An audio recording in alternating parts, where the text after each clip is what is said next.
Speaking of global warming, we need some global warming. It's freezing. Biggest impact will be here. In the Gulf Stream.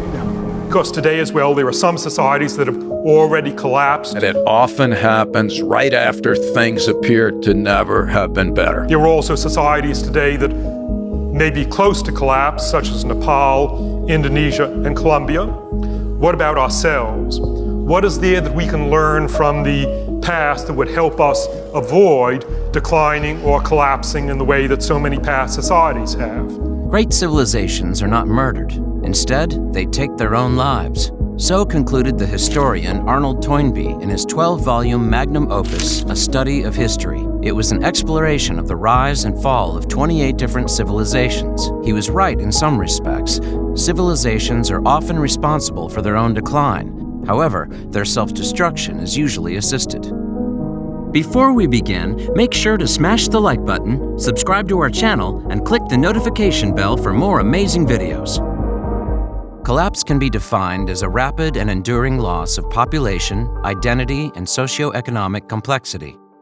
Public services crumble and disorder ensues as the government loses control of its monopoly on violence. Virtually all past civilizations have faced this fate.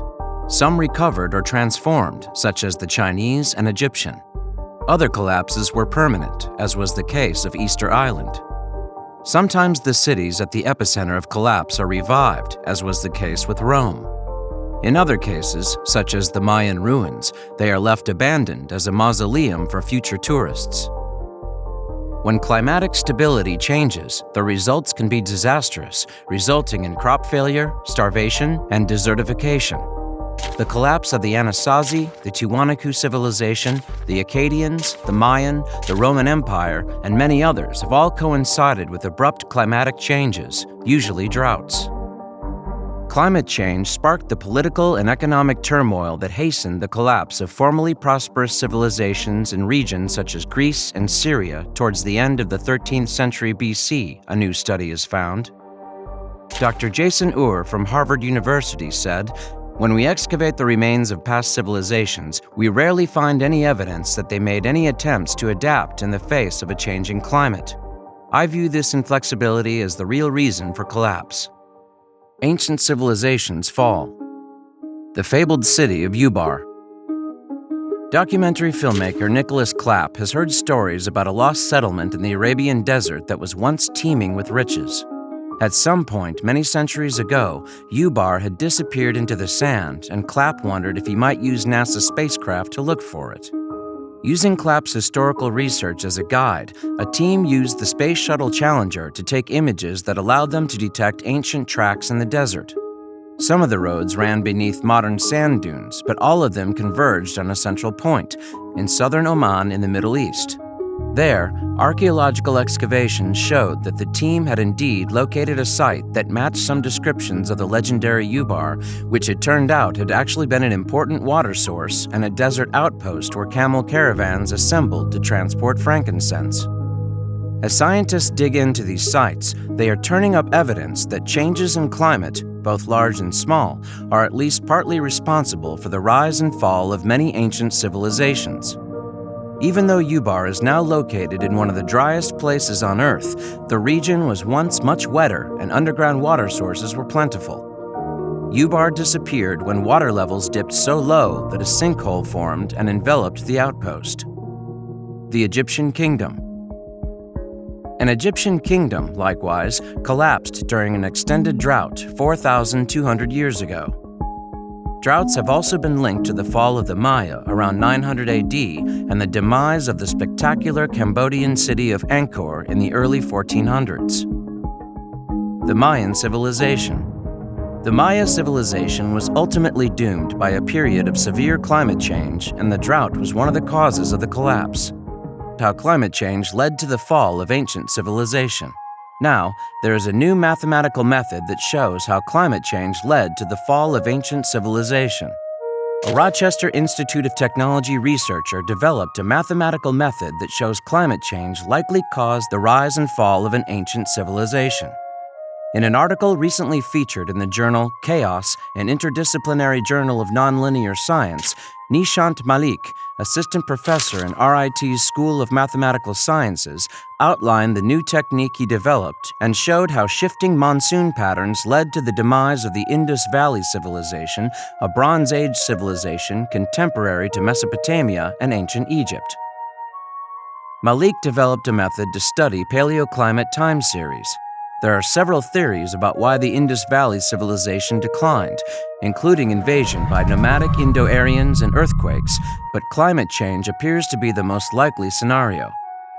But until Malik applied his hybrid approach, rooted in dynamical systems but also draws on methods from the fields of machine learning and information theory, there was no mathematical proof. His analysis showed that there was a major shift in monsoon patterns just before the dawn of this civilization, and that the pattern reversed course right before it declined, indicating it was in fact climate change that caused the fall. Are we facing a climate change threat? Australia's top climate scientist says we are already deep into the trajectory toward collapse of civilization, which may now be inevitable because 9 of the 15 known global climate tipping points that regulate the state of the planet have been activated. Australian National University Emeritus Professor Will Steffen told Voice of Action that there was already a chance we have triggered a global tipping cascade that would take us to a less habitable hothouse Earth climate, regardless of whether we reduced emissions.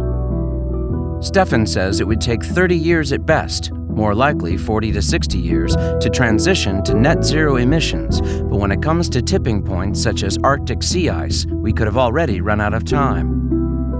It is now too late to stop a future collapse of our societies because of climate change. These are not the words of a tinfoil hat-donning survivalist.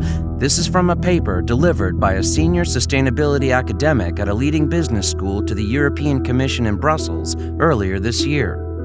Before that, he delivered a similar message to a UN conference. Climate change is now a planetary emergency, posing an existential threat to humanity. Associate Professor Anitra Nelson, Honorary Principal Fellow at the University of Melbourne's Melbourne Sustainable Society Institute, advocates for degrowth policies which would reduce global consumption and production to sustainable levels. She says we're currently consuming resources as if there were 4 Earths, and if we don't change fast, we will face conditions that we can't survive under. A new study by a team of scientists at Oxford, Bristol, and Austria concludes that our current carbon emissions trajectory hugely increases this risk. Published in October in the journal Agricultural Systems, the study warns that the rise in global average temperatures is increasing the likelihood of production shocks affecting an increasingly interconnected global food system. Surpassing the 1.5 Celsius threshold could potentially trigger major production losses of millions of tons of maize, wheat, and soybean. Right now, carbon dioxide emissions are on track to dramatically increase this risk of multi-breadbasket failures. Last year, the IPCC found that unless we reduce our emissions levels by 5 times their current amount, we could hit 1.5 degrees Celsius as early as 2030 and no later than mid-century. This would dramatically increase the risk of simultaneous crop failures, food production shocks, and other devastating climate impacts. We still have time to try and avert the scale of the disaster, but we must respond as we would in an emergency. In a previous paper in Climatic Change, Garrett calculated that the world would need to switch to non-carbon renewable energy sources at a rate of about 2.1% a year just to stabilize emissions. That comes out to almost 1 new nuclear power plant per day, Garrett said. Although he sees this as fundamentally unrealistic, he concedes that a crash transition program might help. If society invests sufficient resources into alternative and new non-carbon energy supplies, then perhaps it can continue growing without increasing global warming. Garrett goes further, insisting that it is not yet too late. We still have time to try and avert the scale of the disaster, but we must respond as we would in an emergency. The question is, can we muster the best of our humanity in time? There is no straightforward answer to this question. To get there, we need to understand not just climate science, but the nature, dynamics, and causes of civilizational collapse. The emerging science of collapse suggests that civilization in its current form, premised on endless growth and massive inequalities, is unlikely to survive this century. It will either evolve into or be succeeded by a new configuration, perhaps an ecological civilization premised on a fundamentally new relationship with the Earth and all its inhabitants, or it will, whether slowly or more abruptly, regress and contract. Dr. Ure said, "Today we have an unbelievable ability to learn about our environment and communicate what we learn to all of society," he adds. "We need to take better advantage of our communication technology advances in the face of a changing climate." What happens next is still up to us. Our choices today will not merely write our own futures, they determine who we are and what our descendants will be capable of becoming.